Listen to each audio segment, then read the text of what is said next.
I'm Keith McCullough, and welcome back to another real conversation with one of my favorites, one of my favorite people, one of my favorite authors, certainly one of my favorite people to have on a real conversation, Jim Rickards. Thank you for joining us again. We appreciate that. Great to be with you, Keith. I miss being in your studio because you have a first-rate operation there, but I'm glad we can do it this way.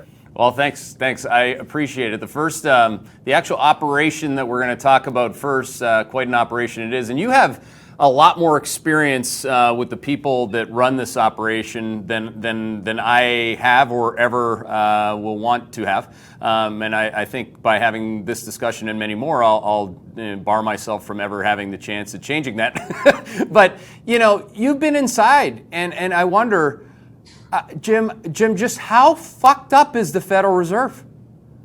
Well, it's extremely grossly incompetent. They literally don't know what they're doing, but it's worse than that because you can be bad at what you do. You can be incompetent. But what's worse is if you don't know it. It's one thing if you're really bad at something, you're like, well, I'm not too good at this, I better be careful. But if you think you've got it and you don't know that you don't, then you're just going to commit one blunder after another. I think that's how I would describe the Fed. But yeah, I've had, one-on-one conversations with Ben Bernanke and other governors, and was partners with a couple of vice chairs, and I've had other conversations. Can't necessarily mention by name out of respect for the individuals, but ultimate insiders, I'll put it that way, real ones. And what they tell you privately is shocking. And one person said, but again, I say person. This is somebody who practically sits, shares a desk with Jay Powell, but also the last two chairmen before that. And he said, the dots are a joke. He said, we wish we'd never started them. We can't get out of it now because the expectations are too high. And what would CNBC talk about if they didn't have dots? But he said they're a joke. He said they're, because it's just a way to include non-voting members of the FOMC in the discussion. You get to put your dots up there. I said they're all guesses, and so when you average them, which is what they do on financial TV, you're averaging a bunch of bad guesses. It's one thing if they were all kind of good at it and you take an average, that makes some sense. But if they're all bad at it, they have the worst forecasting record of any institution I can think of. So you got all these wild, crazy guesses with no foundation, usually wrong by orders of magnitude, and then you average them. I don't know what that is, but my point is, inside the Fed, they're regarded as a joke. So when you learn stuff like that, you're just like, okay, fine, I get it, but I've got better things to do. There are other much more powerful, much more meaningful indicators that you should spend your time trying to understand, rather than, I do read FOMC minutes, I have to admit it, but I don't get much out of them. Hey there, Hedgeye Nation, or if you're not part of Hedgeye Nation, thanks for watching Hedgeye on YouTube. If you haven't already, make sure to click on the button below there. Subscribe to our YouTube page. You can also follow the link in the description to our website to get even more great investing content. Yeah, it's just kind of the antichrist of what you and I do. I mean, Mandelbrot taught us, of course, and anyone who looks at the world on a nonlinear basis, or fractally for that matter, would never look at the average of things. I mean, you're looking at particular things that happen at particular times that matter in risk space or economically. And I think we're at the point, though, where I think most people, to your point, including themselves when you have them offline, no, they have no idea how to nowcast, forecast, or otherwise with any accuracy that anyone would depend on with their life, never mind the country's lifeline, which is, or at least according to them, they think they're the lifeline. So I guess, I mean, we have what we have, and we're not going to get away from that. What about like where we're at now, where they're getting worse at a faster rate? Like we're getting to the point where the latest of late cycle indicators are what they're perceived to be making the next policy move on, but everyone knows they won't because they'll blow up the world if they do it. And if they don't do it, they still have to be data dependent, which is to say that they are, but they're late. Like what do you think about that?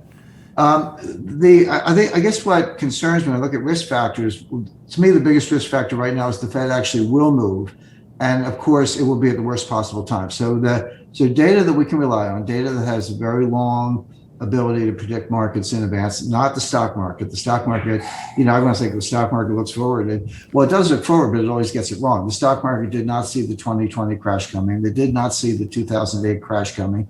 Did not see the 2000 dot-com crash coming, the stock market misses every major drawdown. Now, is there a market that gets it right? Yes, the bond market. When I say bond market, I mean the U.S. Treasury market, particularly the 10-year Treasury note. The 10-year Treasury note yield to maturity peaked in March at 1.745%.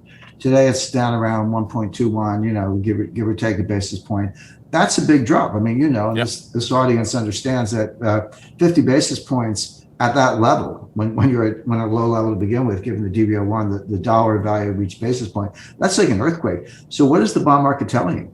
It's telling you there's no inflation. They're worried about recession. I'm not forecasting a recession, but they're at least thinking about it. The economy's slowing. That's what the bond market is telling you loud and clear. Why on earth would the Fed be debating, well, is it time to taper or not? And then, by the way, people say, well, tapering's not tightening because they're still buying some. No, I mean, if you're going 70 miles an hour in a car and you hit the brakes, the car doesn't stop immediately, it keeps going, but it's deaccelerating and you hit the brakes. So when you taper, you are tightening.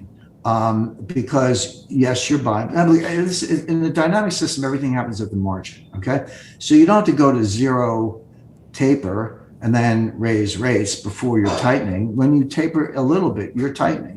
Maybe it's slowly, maybe it's gradually, maybe they're signaling. But why are they tightening when the bond market is telling you loud and clear that the economy is slowing, which it is, and there are many, many other indicators. And just not to paint with too broad a brush, I don't have a lot of confidence in anything coming out of the Board of Governors in Washington, but there are these little pockets of the Fed that get some things right. The Atlanta Fed GDP nowcast is pretty good. It's not perfect. It misses sometimes, but it actually gets the direction right. Now you go back to April and look at the second quarter forecast, and now of course we're well into the third quarter. That number has gone from 13% to 11%, 10%. They were 7.5% the day second quarter GDP came out. The GDP printed at 6.5. Now they're at 5.1 for the third quarter. Well, first of all, that tells you right there that the economy is slowing enormously. But it's worse than that because a lot of people don't understand how Atlanta does that. Wall Street there's a whole bunch of data that goes into GDP. They have some, they don't have others. So they do estimates of the others and they get those wrong. But that's their forecast. What Atlanta does is they say, well, what would it be if we just had the data we have now? In other words, we're not going to guess at the blanks. We know there are blanks. This is going to be updated. So it's a little more Bayesian in that sense. But what would it be just based on what we know now? And then they update it, and that's what a good Bayesian technique does. Well, if you're at 5.1%, here we are, two-thirds of the third quarter is done, right? Well, if you're at 5.1% and you started at 7.5%, that means it's even worse today because 5.1% is the annualized expected average for the third quarter. Okay. But you got to be worse than that today in order for that to be the average, considering you started at 7.5. So again, it's worse than 5.1. That's just their estimated average, but it's worse than that now. So, and the San Francisco Fed has done some good research on the impact of COVID. We can talk about that, the pandemic, if you like. But so yeah, there's little pockets, but you got to hunt for them because the stuff coming out of Washington is just nonsense. Yeah, I always compare our nowcast because what they're doing, like to your point, is nowcasting. They're doing it differently, to be clear. They're not using a good hardcore stochastic process where you're constantly, again, using the rate of change and the impact of each data point's marginal rate of change. There are lots of rates of change to put into the rates of change. We've studied their model, but on slide, you can see what Jim just said there on slide 13. Jim is indeed, as he often is, in calling out a subtle point, but an important one is that, well, they're lower than us, but both of our numbers have come down. Right. And that is what it is. I guess, the bond market, though, look, if focusing the eyes on the red bar, that's the Atlanta Fed number. But really the bond market, I mean, this is my question for you, and this has nothing to do with the Fed because I don't care what the Fed thinks about this. I just have to front run the Fed. Right. By the second quarter of next year, the growth rates of both growth and inflation are going to collapse. So bond market's pretty good at looking ahead 6, 12, maybe let's say 3 to 6 months ahead at least, maybe 12. And my question is, in the meantime, as you well know, there's sticky stagflation that's late cycle there. So I'm positioned for stagflation, but then I'll go from stagflation to deflation. As you know, and as our friend Frank in Toronto, in the Toronto Star today, did a nice job at least taking some of the big components of your views. He put it out there as well. You're like, longer term, this is basically the Jim Rickards deflation case, is that you can have cyclical inflations, but you're going to come back to the deflation. What is the chance that you get a 1970s style stagflation that actually sticks, though? And I'm wrong on that, and we don't get the deflation. Yeah, I think you'll see the stag part, the stagnation, which I would describe as the economy slowing. I think that's very clear. There's tons of data on that. And part of it's the Delta variant, but I wouldn't. Yeah, that's a serious disease and it's fatal in some cases. Part of it's Delta, but I wouldn't chalk it all up to Delta. There's plenty of evidence that the economy is slowing for a lot of other reasons. Savings rates are high. What they call precautionary savings, saving for a rainy day, if you want to put it that way. Like, over the past year and a half, they've been at historically high levels. It's come down a little bit, but it's still way above average. There's a reason for that.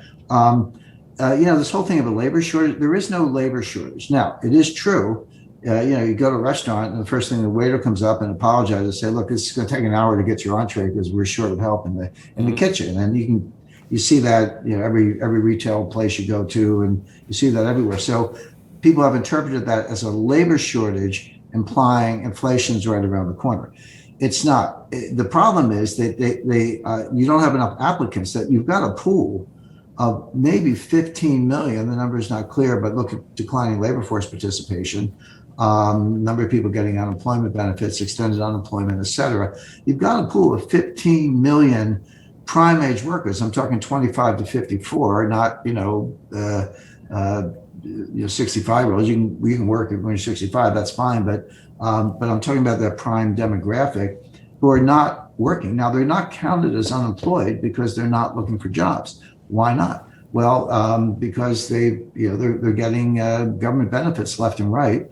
And meanwhile, the employers want help, but they can't pay the clearing wage. Meaning, you could get the help if you pay enough money, but they can't because they'll go broke because their volumes are down. So this so-called labor shortage isn't really a labor shortage. It's much more disinflationary, which is it's the inability of employers to pay a clearing wage and the unwillingness of workers to come back into the workforce because the government's handing them all kinds of checks. So that's very, very different than a true labor shortage. And it's not inflationary, because when they do come back, when the unemployment benefits run out, I think this week, yep.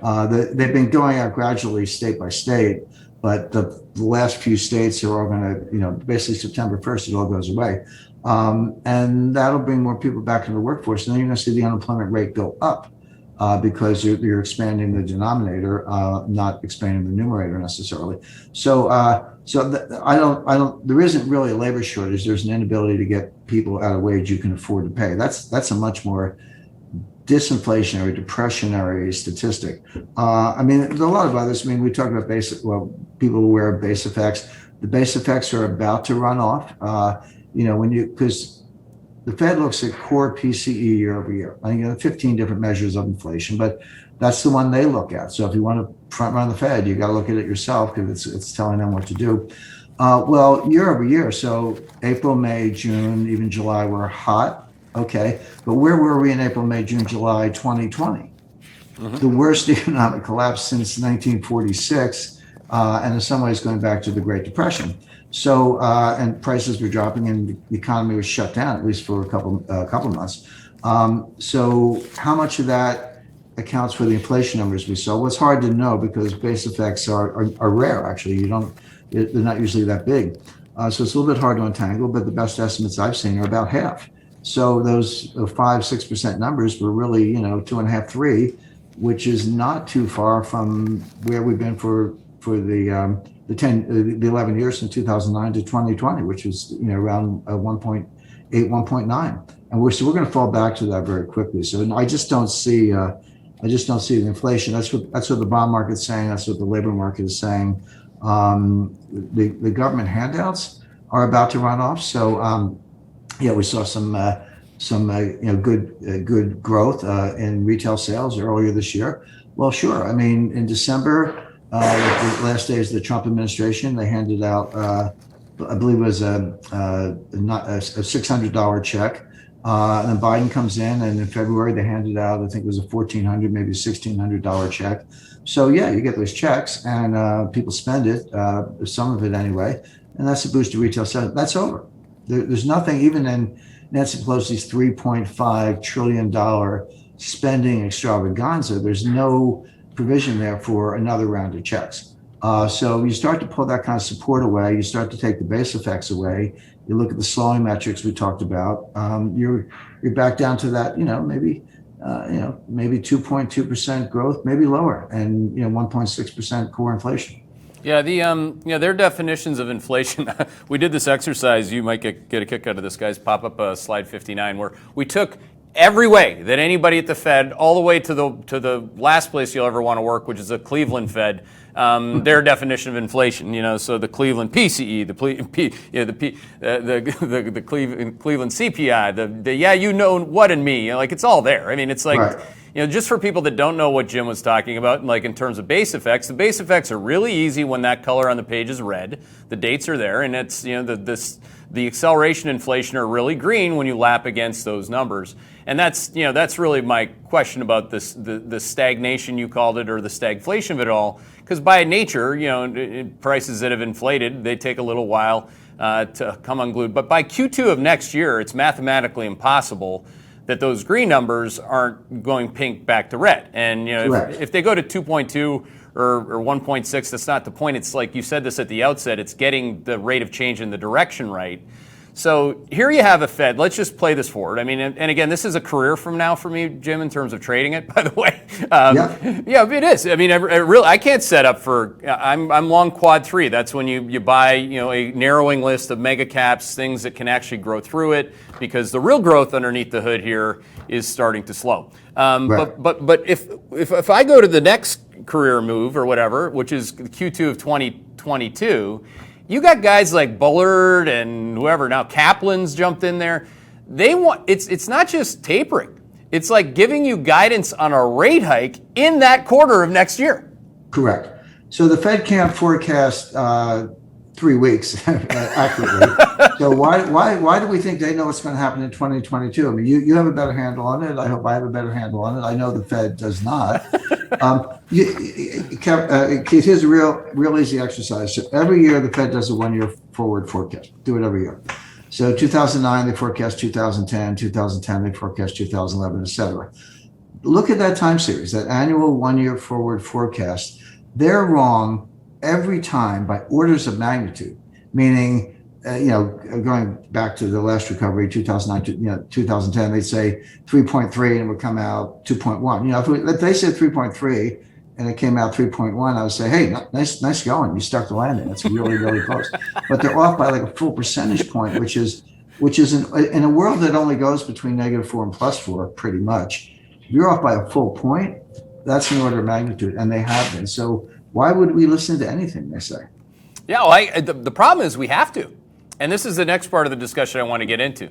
And this is like, how fucked up it is. Like, I basically spend every waking hour, like, doing my job, but every incremental hour that I speak to institutional investors, which you do too, trying to explain how, not what my nowcast is, which is far more accurate than anything they'll ever build. It's how to front run behavior that they may or may not have. That's where we're at with monetary policy. I don't know like how you'd say it any other way, and it's getting increasingly more difficult. Because again, you would never bet on their forecast, but now I have to bet on the behavior of their wrong forecasts, which is, Right. Well, so the way it's set up right now, there's a Fed meeting in September, and the one after that is November. And looking at the last FOMC meeting, they dropped as many hints as they could. They sprinkled them all over the place because they don't want to surprise anybody, that they're going to start to taper in November. And again, you'll have your Wall Street economists saying, well, that's not tightening. Yes, it is, for the reason I mentioned. So they're going to start tightening in November. Now, what Jay Powell, if he has one thing going for him, is the fact that he's not an economist, he's a lawyer. And it doesn't mean he understands monetary economics, what we're talking about.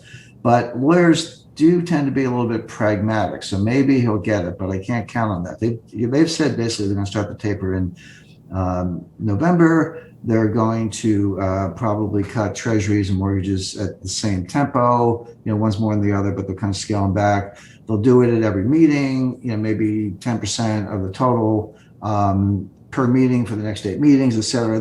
It's just playing the tape in reverse. They go first they cut rates to zero, then they do QE, and then when they have to reverse it, they do the quantitative tightening or the tapering first, and then they do the rate hike. So they play the movie in reverse. They're probably going to start that in November. I'm not sure that the data by November is going to convince them otherwise. It will be the worst possible move at the worst possible time. And Powell's enough of a pragmatist. And by the way, he got really badly burned in 2018. Between October 1st and the Christmas Eve massacre in 2018, the stock market dropped almost 20% because they had over tightened, and there was a little liquidity crisis behind the curtain in mid-September. So he learned his lesson there, hopefully. But it looks like they're going to fly right into that buzzsaw once again. And so that's what concerns me, is that the economy is weakening. The bond market is telling us that. There are other indicators telling us that.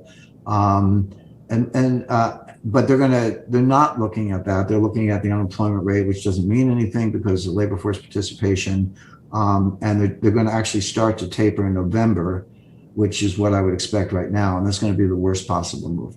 Well, I first of all, I agree with 100% of what you just said, which, you and I obviously don't always say that to each other. That would be ridiculous. But he did learn from that mistake. And again, going back to how we would have characterized it, we said, look, the peak of the cycle is Q3 of 2018. He's going to taper it. They're going to tighten into a slowdown in Q4. They did. They damn well blew up the world. He's on the linoleum floor by Christmas time, and he quickly adheres to his private equity backing. Now, like the market in August, the middle of August was trading like what I would call quad 4 deflation.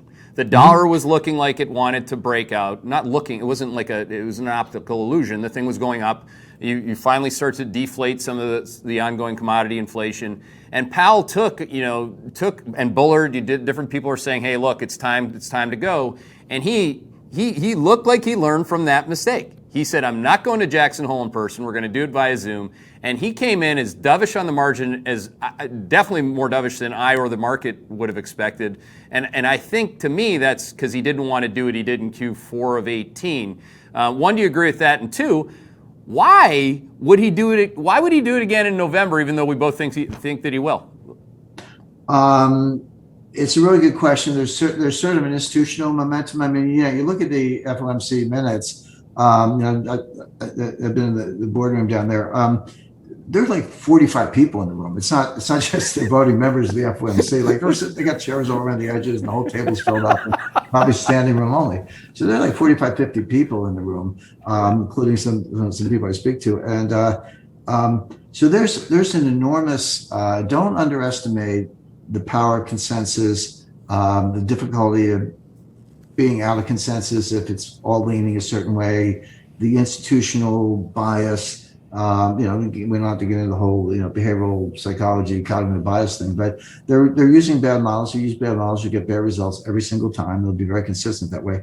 And fortunately, we haven't heard about the Phillips curve since Janet Yellen left, but there's still a part of them that thinks that declining unemployment rate has inflationary potential. That's what the Phillips curve says. It's empirically wrong. But lots of evidence for that, but they still stick to it. And they've got this residual fear of inflation, and there's just enough data, mostly base effects, mostly COVID bounce back. And Keith, you mentioned 40 different ways to think about inflation, and that's correct. And I'm not a big fan of what's called the trimmed mean. That's where I think the Dallas Fed does the trimmed mean. So they say, well, what would inflation be if we threw out the highest ones and the lowest ones? And to me, sometimes that's junk because, well, no, they're real. You can't just throw away the stuff you don't like. But if it's the case that inflation is heavily concentrated in one or two subcategories, and they're not likely to be recurring, then the trim mean carries a little more weight with me than it might otherwise. And this is basically automobiles. And we started out with used cars because you couldn't get new cars. And now it's flipped over to new cars, and they're very hard to get. And the reason is not because they don't have any sheet metal or glass, it's because semiconductors. Your automobile is a computer on wheels. I mean, I learned to fix a carburetor with a screwdriver when I was stuck on the side of the road 40 years ago, but the cars don't have carburetors today. The point being, they're really heavily computerized. If you can't get semiconductors, you can't make cars. Well, that's easing up. But so much of the inflation is in just automobiles and one or two other things, but it's not broad-based. So if it's not broad-based and you can see, kind of the end of the bottleneck, which you can, then you would not extrapolate that. And but they feel that institutionally they've had to respond to it. And I wrote a long article and kind of wrapped around the Robert Shiller's book, Narrative Economics. And, it's a great book. I highly recommend it. I used to recommend my own books. I still do, but I'll recommend that one. And narrative economics, I mean, I've always used it in one fashion or another. We call it anecdotal evidence or whatever. I've always put a lot of weight on it. Most mainstream economists do not, because it's not highly empirical, but you can model it. And he actually took the epidemiology model, which we've all had to learn because of the COVID, and brought it over to economics, did a good job of that. Because the whole idea of, infection, exponential functions and all that is all true. But the one thing I got out of that book was that I focused so much on being correct, getting your facts right, if you want to put it that way. He said narratives don't have to be true. A narrative, if enough people believe it, it can be completely false and it can drive markets. And I said, that's interesting, because I'm always looking for facts. But what if the narrative is driving the market and the narrative is false? It doesn't matter. It still drives the market. So we've had this inflation narrative for about 6 or 8 months, and it's very powerful. It's taking stocks higher. And I think it's coming back to your point. It's influencing Fed behavior and Fed analysis. It's empirically false, but it doesn't matter because it's there. And it's going to take a 2x4 to the forehead to get them to change. But my concern is that they actually will start the taper in November. They'll be institutionally bound to continue it. The implications of reversing course are huge. So there'll be all kinds of institutional impediments, but it'll just be the wrong thing at the wrong time, as usual. Well, they're very concerned, and you would be too. I think you can tell me if I'm right or wrong on that. I'm just trying to remember what slide I have this in terms of like if you look at slide 56, inflation expectations 3 years ahead. This one's been a hard one to move anywhere other than to the top of the sine curve in really into 2018 at the peak of the cycle, or the 2016 for that matter. It's just this rolling, boring, mean reverting. Schiller taught me mean reversion as a Yale undergrad. That was the first class that made any sense to me. That's what a lot of macro data does, and most specifically inflation data, going back to when deflation has been much more pervasive than inflation. So you get this 2 months, 2 bars, and then if you give it 2 or 3 more months, they're gonna jump on that fish. I mean, that's basically what you're saying. I mean, that's and people have too. I mean, it's an interesting thing. Another guy that competes, I don't know if you'd call him your competition, but a guy that in terms of weekly voice, he writes like it's easy to read because there's not a lot of numbers in it. Mike Wilson writes, and he said it this week. He said, look, you got to get the narratives right. And I'm like, damn, that's what a lot of people do. They invest in narratives, not numbers. And I wonder, well, one, do you agree that if that were to stick, the forward outlook of inflation of real human beings were to stick, that would change behavior, maybe structurally 1970 style, or two, you just think that's gonna collapse on itself when quad 4 hits or deflation hits in Q2 of next year anyway? Yeah, I think that'll tail off. I mean, the data is the data. You can have your own thesis, but you can't have your own data. That obviously that chart is meaningful. But to me, that's an illustration of the narrative. And there are other. You can use Google metrics. There are other, social media search engine type or search type functions where you can look at how often is it mentioned, et cetera. And they all show inflation searches, inflation mentions, inflation, and that's the inflation narrative. So it's very powerful. People hear and they go, well, I guess there's going to be inflation. And then some pollster calls up, or they go online and say, well, do you expect inflation? I go, yeah, I do. Well, that's because you've just heard about it 10,000 times. Doesn't make it right. And again, the data. So, okay, what's the expectations? That is response to like a question, or it's like a poll, Yep. who voted for, okay. It's an opinion, that's fine. But it's what I call soft data, not hard data. Like a lot of these ISM things, they're like, what do you think is going to happen in the next 6 months? Well, they'll tell you, they give you an honest answer. But if they're influenced by things like narratives, it doesn't mean they're right at all. But again, to me, the bond market, the 10-year, the yield to maturity on the 10-year note, that's hard data. That is what it is. And bond investors, particularly bank dealers and institutional participants in the bond market, can't be wrong. I mean, sometimes they are, but they really got to work hard to get it right. It's not like the stock market where, between passive investing, 401ks that don't let you do anything other than the stock market, Wall Street chatter, people like, just throw it in. And then the other part of that narrative, but it's not a narrative, it's actually true. Not just a narrative, I should say, is that some narratives are true. Yeah. So the buy the dips thing is institutionalized. That's just, And by the way, if you lost, in the case of NASDAQ, 80% of your money between 2000 and 2002, it did eventually come back. And then if you lost 30% in 2008, it did come back starting March 09. And if you lost another 30% in March 2020, well, it's at an all-time high. So there's something to that. Buy and hold, buy the dip, but behind that, well, so what's behind that? Well, what's behind that is the Fed has your back. That the Fed won't let this correct. And I've just done a lot of research. I've done it before, but had occasion to revisit it on the lender of last resort. Like, what is a lender of last resort? And that's what the Fed's supposed to be. But the theory was articulated by Walter Bagehot in the mid-19th century, and it was acted out. It was actually used correctly by Pierpont Morgan in the panic of 1907. And so Bagehot said, the role of the lender of last resort in a panic: lend freely at a punitive rate to solvent institutions. It was a three-part test. It wasn't lend freely, it was lend freely, punitive rate to solvent institutions. Okay. What did Pierpont Morgan do in the panic of 1907? Bear in mind, there was no Fed in 1907. The U.S. had no central bank. We were a lot better off. There was a panic. He got the bankers in his townhouse in Murray Hill, put them in the library. But meanwhile, he took Benjamin Strong, who was later president of the New York Fed, and sent them to look with a team to look at all the books of all the major New York banks. And they used triage. They broke them into three categories. They said, here's a group they're sound. They're going to make it through the panic. They're okay. Here's another group that are solvent but illiquid.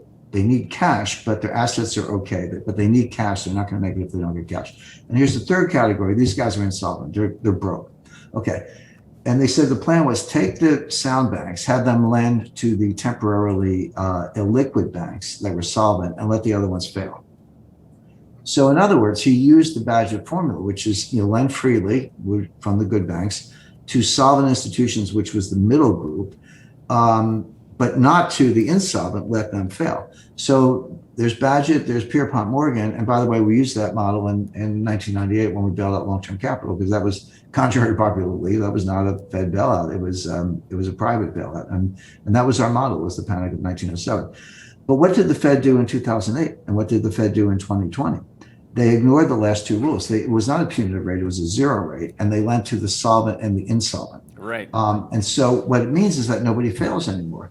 Well, if you're a retail investor, you don't need a PhD. It's like, if nobody fails and I can buy the dips and it's worked 3 times, why not keep buying it? And then you add recursive functions, index investing, passive investing. And then I keep saying, well, okay, if the active investor is like disappearing and the New York Stock Exchange specialist is gone, and I talked to head of operations there, he said to me, we're down on the floor, it's like a nice TV studio. He said, Jim, don't let anyone ever tell you there's any liquidity on this floor, because there isn't. And I said, I get that, but I get it. So specialist is gone. The active investor is gone. It's all passive. When the next panic hits, who's on the other side of the trade? It's one thing if you're half passive and half active, and these people want to make a market to these people, in effect acting like the old specialist buy when everyone's selling and vice versa. But these people are gone, and they pretty much are gone. And these people have to sell because you're getting redemptions, and you got to sell to meet the redemptions, and that's feeding on itself. That goes down very far, very fast, unless the Fed comes in. Okay. But how can the Fed come in now? They're at zero. So they can't cut. The balance sheet's 7 trillion, depending on which M0, M1 you use. Is much higher actually in M1. What are you going to do? Take it to 15 trillion? I guess you could, but yeah. But it doesn't work. That's the point. That's what the Fed already proved. The Fed proved that QE doesn't work. It was 2009 to 2020. Average annual growth was 2.2%. That was the weakest recovery in U.S. history, weakest ever. Mm-hmm. The average recovery since 1980 has been about 3.2%, a full point higher. The average recovery since 1946 is about 4.5%, so double, okay? So that was the weakest recovery ever, significantly weaker than the post-World War II average, and a lot weaker than the post-1980 average, which is a pretty favorable period. But the Fed took the balance sheet from 800 billion to 4.5 trillion at the time. So increasing your balance sheet by a factor of 4, and all through QE, and you got the worst recovery ever. That proves that monetary policy doesn't work. It proves that QE doesn't work. And so if QE doesn't work and you're trying to tighten with tapering and you're already at zero, how exactly do you have the markets back?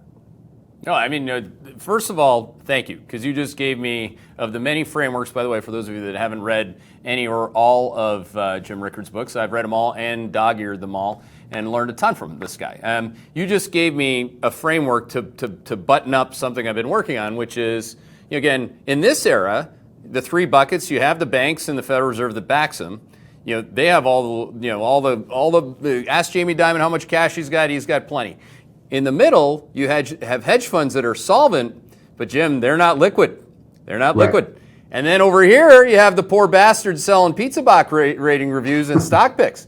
And all those guys are right fucked if this thing goes the wrong way. So you have an interesting setup, because they we don't need to talk about them. A lot of them are watching this, and we're thankful for that. They wouldn't have known about any of what you just taught them or my interpretation of it and how to think about something I'm already thinking about. But if the Fed is if the mothership is the catalyst and they're going to tighten, how quickly are they going to have to go to cut to get back to look at the hedge funds that have blown up this year, and it's all the same thing.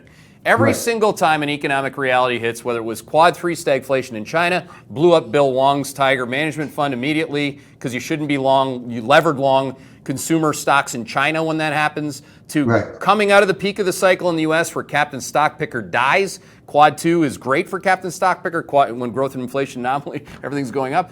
Bang, that blows up. You get multiple hedge funds blowing up that way. Then you get prime brokerage accounts, all this thing. They're going back to the box number 1. And then you got these guys over here. They just lost a lot of money, right? The 50 to 70 million people that are in the game. So this one, Jim, if they're the catalyst for the whole shebang to begin with, or the whole kit and caboodle.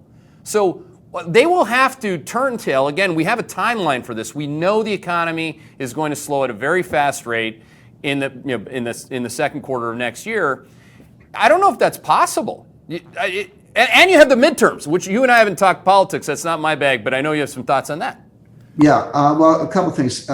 Everything you just described in terms of how this is going to play out. We saw a full dress rehearsal in 2018. We talked about that a little bit earlier. Now, to his credit, Jay Powell blundered badly. But after the Christmas Eve massacre, he literally came out the day after. Who works between Christmas and New Year's? But not very many people. But Powell did like a panel or something like that. He said, "We're going to raise rates," and they did. And they did fast. Yeah. Or sorry, lower rates. I misspoke. Yeah, they raised them up to 2.25 or 2.5, and then they took them down really fast. So that was the pragmatic side of Jay Powell. But we're just at the beginning of this, and so they're going to do that. Now we can make it worse. A couple things. We talk about other factors, Keith, and exogenous factors and hedge funds blowing up, et cetera, and that is happening. There was a little segment. This is something I spent a lot of time on, but there's a little segment in the FOMC minutes from the July meeting about cryptocurrencies. Like, why is the Fed talking about cryptocurrencies? And it was very I don't know what it was. It was they were looking at stable coins. They didn't mention Tether by name, but they were looking at stable coins and saying, these stable coins, they have some of the characteristics of the money market because people put money into them and they think they can get it back at par, dollar for dollar.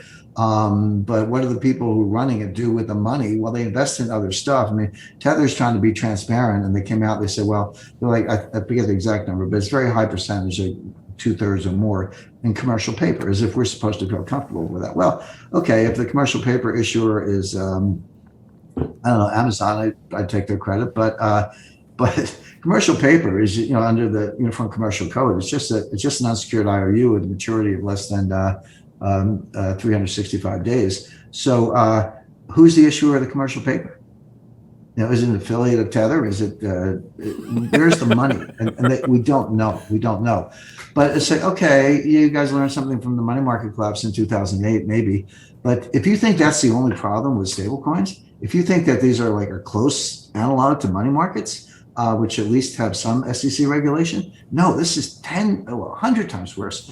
And most of the money that goes into Bitcoin comes from Tether. People go to unregulated, they buy Tether, and then they use the Tether to buy the Bitcoin. 2/3 of the money going into Bitcoin is in Tether. Now it starts out as dollars, but the dollars go somewhere else. So you can't unwind this. You can't play this in reverse. So just put that to what the Fed mentioned it, but they have no comprehension as to how bad that can be, on top of everything else we're talking about. And then just to put a cherry on top of the ice cream soda here, is fiscal policy.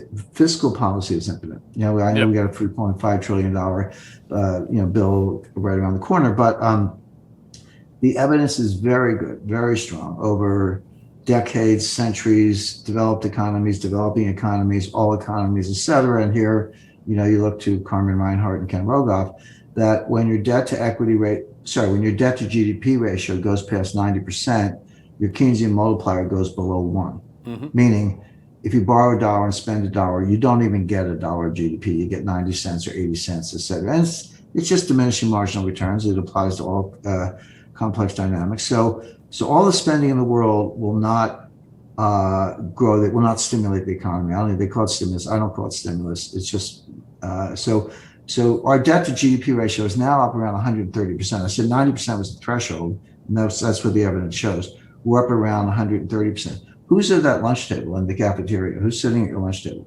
Lebanon, Greece, and Italy.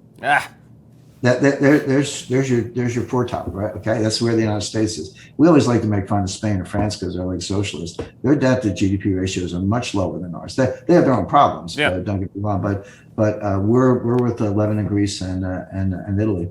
So fiscal policy doesn't work. For the reason I mentioned, monetary policy doesn't work because of velocity. We haven't really talked about that, but that's a psychological phenomenon the Fed can't control. And you got this recursive function in the stock market, which just keeps going up for the reasons we mentioned. This is a nice setup for something we haven't seen before. Yeah, in the back of our research, we always have the 4 pillars of those structural economic risks, whether it be your debts, your deficits, fully loaded with the fiscal policy and the political party running it. And what I found is, we've been running Hedgeye for 14 years, is that no matter what the government is doing, it doesn't matter till the shit is hitting the fan economically and from a market perspective. Right. Then it's an issue. And this is really, again, when you really play this out in terms of my timing and yours, your thoughts here is super helpful. You're lined up with the midterms. You're making a policy mistake in front of it that gets more people losing money, not just hedge funds and Wall Street, at the same time ahead of them going to vote for what's next. And that's, I know you have some thoughts on it. I didn't want to spend, in fact, I only want to kind of spend, if you don't mind, one question on it. But they're like, there's a something going on out there that not everyone is particularly happy about politically, obviously, and some people are. But I just give you a shot at that.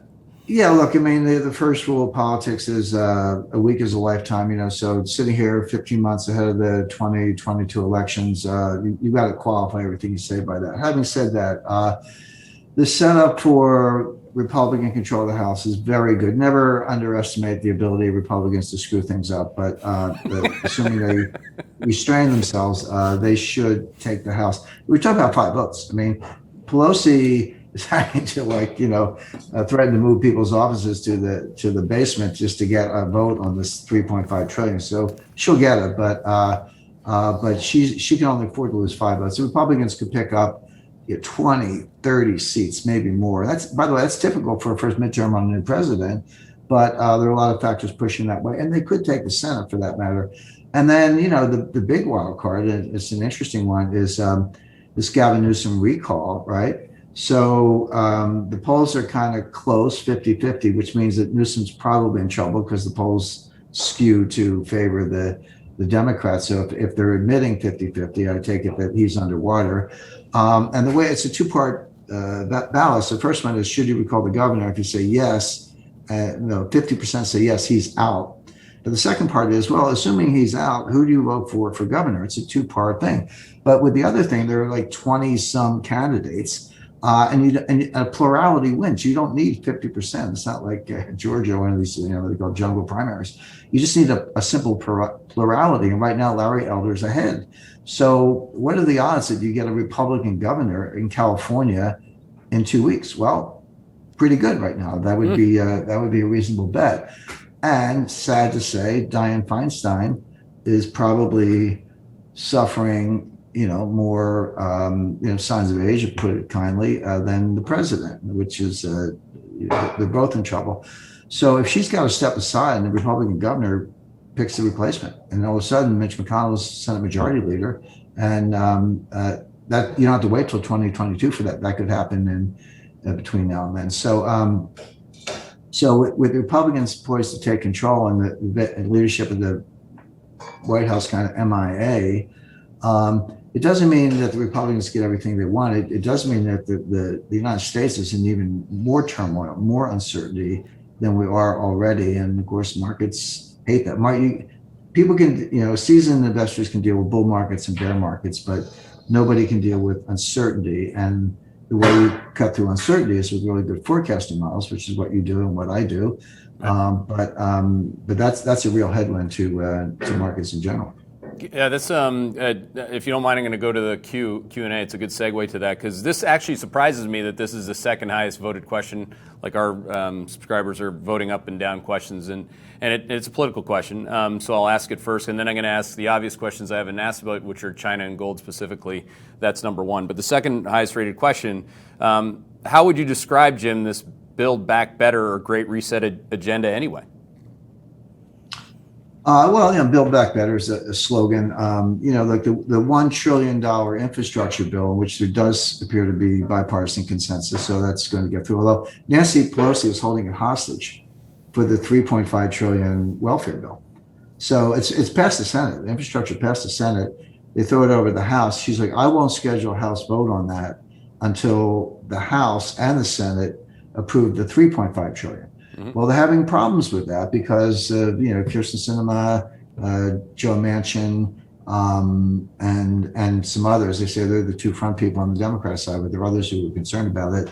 That's becoming more unpopular by this. Let's see what happens. But even if the $1 trillion goes through, it's only about $270 billion of what you and I would call infrastructure. So you got bridges, tunnels, roads, airports, stoplights. That's infrastructure. Everybody agrees on that. Everybody wants that, and it can be very productive spending. But 3/4 of it is, human infrastructure. Like, let's pay for daycare so construction workers to go to work. That's infrastructure. Well, you can debate daycare, but that's not what most people think of as infrastructure. And it's actually, real infrastructure is a good use of funds, but the payoff is 10 years. Yeah. You make an airport better. Okay, that's a good thing. You got to fly places or highways or whatever, but the payoff is 10 years. Now, that doesn't mean you shouldn't do it, but don't expect that to stimulate anything in the next 10 months. And as far as the 3.5 trillion, that's just, that's the culmination. That's FDR's New Deal, LBJ's Great Society, and Nancy Pelosi's, finishing touches. We're going to permanently have cradle to grave support. Zuckerberg has said this. He gave a speech at Harvard a couple of years ago on guaranteed basic income. He said, basically, with automation, we're not going to have work for people to do, so we ought to just give them some money so they don't riot. I mean, I guess riot in the streets.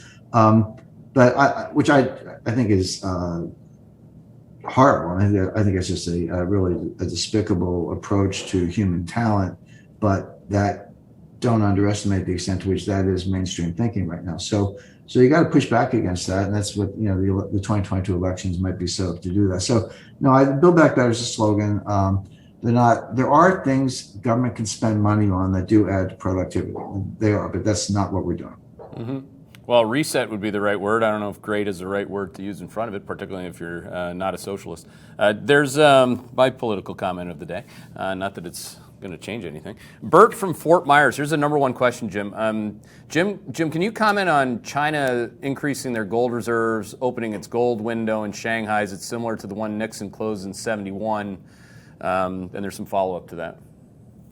Yeah, well, of course, China is increasing their gold reserves. They've approximately tripled them in the last 12 years. So between 2009 and 2021, they've gone from 600 metric tons to just under 2,000 metric tons that they admit. Now, China is completely non-transparent about this, but they'll go 3 years, 4 years, no increase, just the same print every month, and then boom, here's 500 tons. Well, I know a lot about the gold market. You can't buy 500 tons. I mean, call Goldman Sachs, call HSBC. They're the I'll bite my tongue, but you can't fill an order like that. You can't fill an order for 50 tons. So what it means is that they've been buying it all along, and then they just feel like disclosing it. They have a sovereign wealth fund called the State Administration for Foreign Exchange, which was run by an ex-PIMCO guy.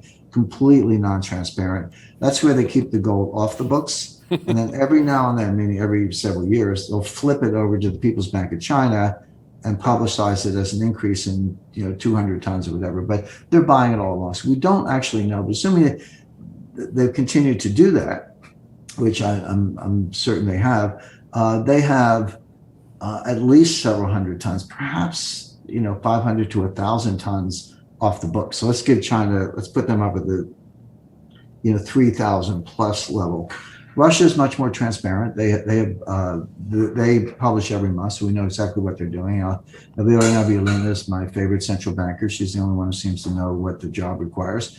The one that shocked me, I was actually writing an article on Russia and gold yesterday, and just kind of freshened up the research. And the one that I almost fell off my chair was Japan added 80 tons. I was like, what? They haven't bought. No, seriously, they haven't bought gold in decades. Like, go back to the timeline's like zero. They bought everything else, Jim. They just got to change it up a bit.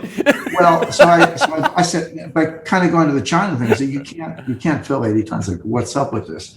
So I looked at it, and what it said, kind of like China, it was an internal accounting entry between account A and account B within the Ministry of Finance. Okay.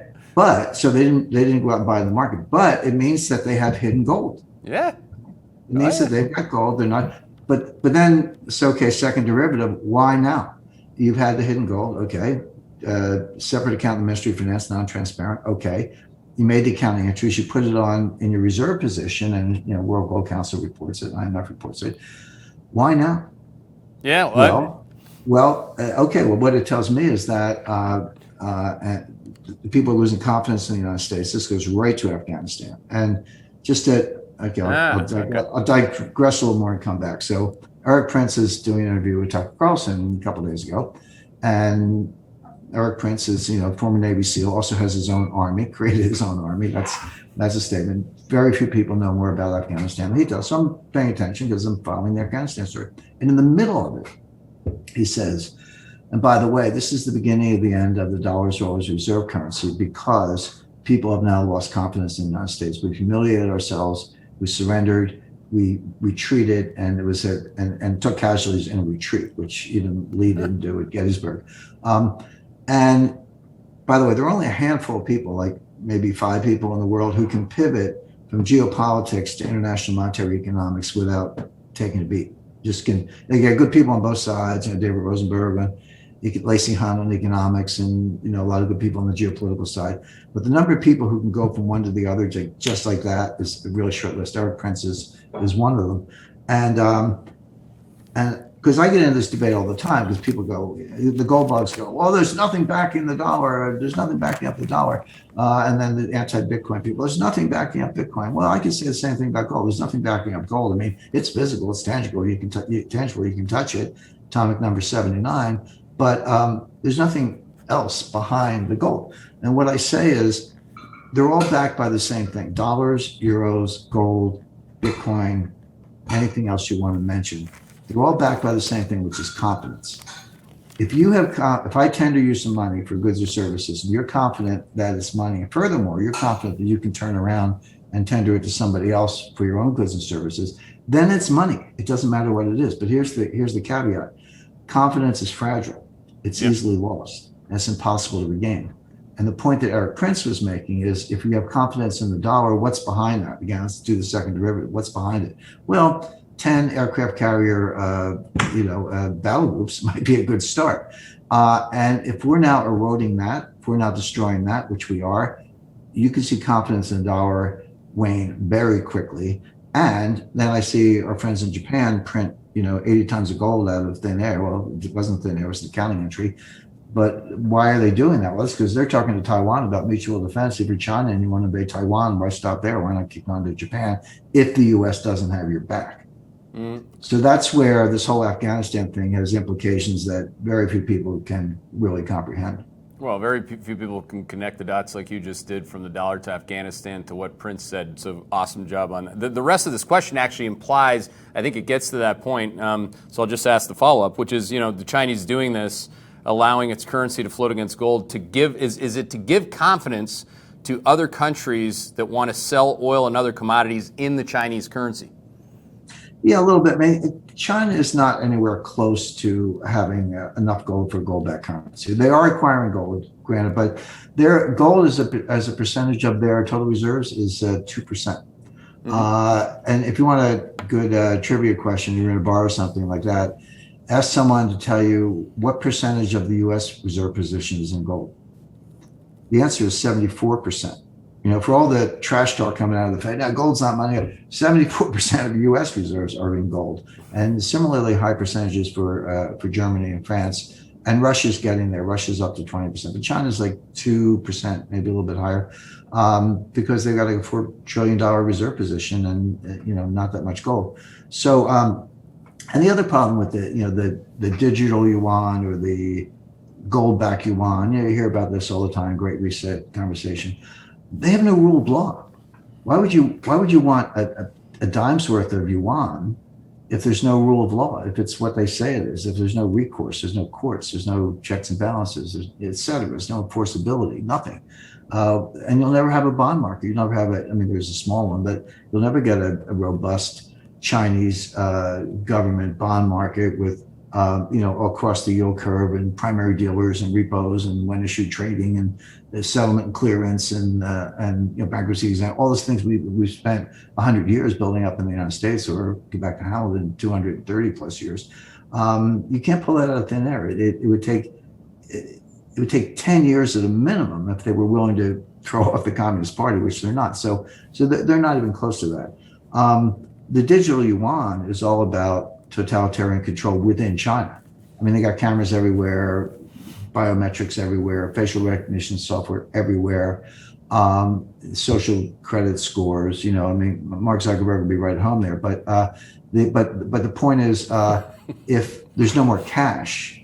By the way, I'm giving a speech in Hillsdale College. I told my business manager, I got the invitation from Hillsdale College. I was very honored. And I said, this is the new Harvard, and she was a little skeptical about it. I said, well, it really is. It's where all the big brains are going. It's kind of like an Atlas Shrugged kind of thing. But the other keynote invitee is JD Vance. So I'm going to get on a day early to look forward to meeting him. But my topic is the Cashless Society. So I've been spending a lot of time on this. But the minute you go cashless, then everything's digital by definition, which means you can track. They're already tracking your whereabouts with your iPhone or your Samsung, whatever. But every purchase, everything you do online, retail, in the store, physical premise, whatever, it's a surveillance technique and a social a gauge of socially, are you doing things that are contrary to the interests of the Communist Party? So now I don't see China as a global reserve currency. They don't have enough gold to be backed by gold. Are they trying to get the Iranians and Saudis to take some yuan for oil? Yeah, and there's a little bit of that. But what are you going to do with the yuan? I mean, you want to invest in China. I wouldn't put a nickel in China. I mean, they're communists. Why don't we start there? But Jack Ma, I call him, Jack in the box. I mean, he's missing. He's in that box. We don't know where he's under some kind of house arrest. What they did to Didi. They're basically, Gary Gensler's taking years to force Chinese companies to delist from the New York Stock Exchange because they're non-transparent. China may do it for them. China's saying, no, you guys got to list on the Hong Kong Stock Exchange, which isn't the Hong Kong I knew when I first went there in 1980. That's a totally locked down communist society. I know, it's funny, I've been back to Hong Kong many times over the last 40 years. Every time I went, it got a little less free and a little less boisterous than the time before. And then I gave a speech there in May 2019. And it was Asia Society, former head of the IMF. It was a pretty high level crowd. And somebody took me aside and kind of leaned in and said, be careful what you say. And I wasn't. I said what I always say. But I was like, okay, now you've gone all. This is before the clampdown that we've seen in the last year. So I said, okay, this is over. It's been dying for a long time. But when people actually have to warn you to be careful what you say in public, that they're just might as well be in Beijing. So, but China doesn't. Are they destroying value? Of course they are. But who owns the value?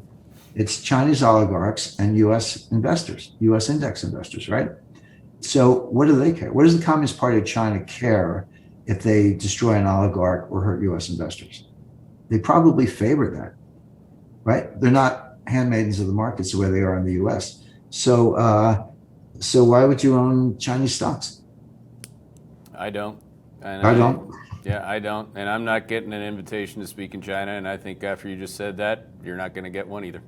Well, I actually got a 10-year multi-visit, unlimited stay, unlimited activity visa. It's like the hardest visa. I got one, but I can't use it. I'll probably be arrested when I get off the plane. Yeah, that's nuts.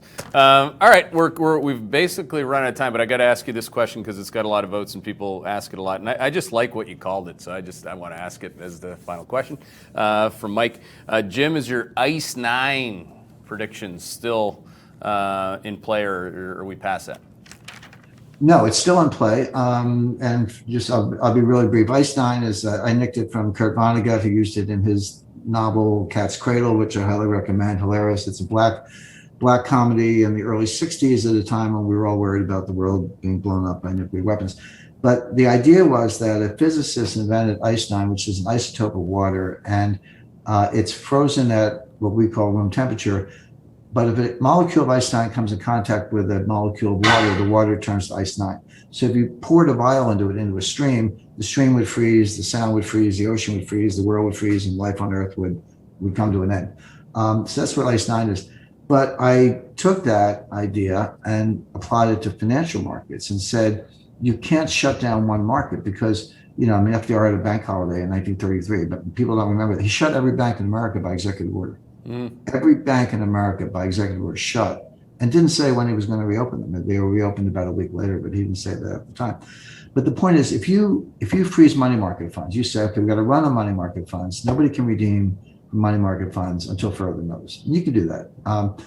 Then they're going to go to the banks. They're going to give me my money out of the bank. Well, then they're going to have to freeze withdrawals from deposits. Then they're going to go to stocks and sell stocks because people want the cash.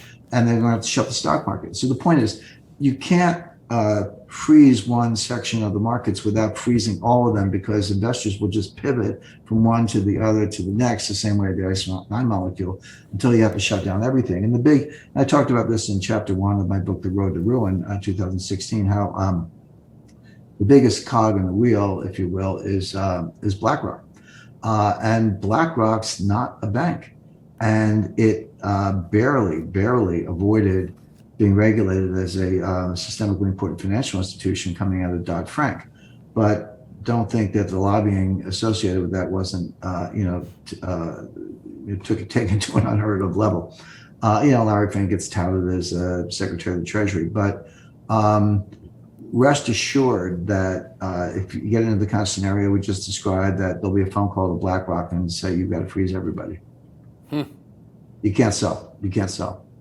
Now that is only going to come from Jim Rickards. That's again, thank you. Just thank you. I don't think people use those two words enough in this day and age. I don't think people have good balanced conversations about reality. They're so triggered by so many different things. But for me, it's always an education. So I want to thank you for that, and looking forward to chatting with you next time. Thank you, Keith.